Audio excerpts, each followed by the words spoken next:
बेंगलुरु में अपोजिशन की अहम मीटिंग, दिग्गजों का पहुंचना जारी। 26 पार्टियां होंगी शामिल। दिल्ली के सीएम भी पहुंचे बेंगलुरु। अरविंद केजरीवाल के साथ पंजाब के सीएम भगवंत मान भी मौजूद। राज्यसभा एमपी राघव चड्ढा और संजय सिंह भी मौजूद।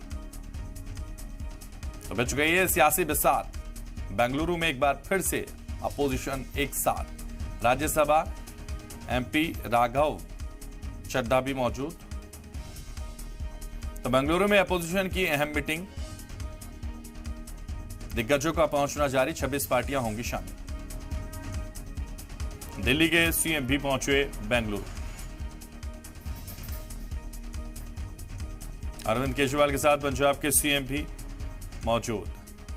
और बेंगलुरु से इस वक्त हमारे साथ शाहिद काजी हमारे साथ जुड़ गए। शाहिद, जिस तरह से अपोजिशन इत्तेहाद को लेकर एक बार फिर से मीटिंग होने जा रही है, बेंगलुरु में ये मीटिंग हो रही है, उसको लेकर तमाम लीडरान के पहुंचना शुरू हो गया। क्या जानकारी इसको लेकर आपके पास?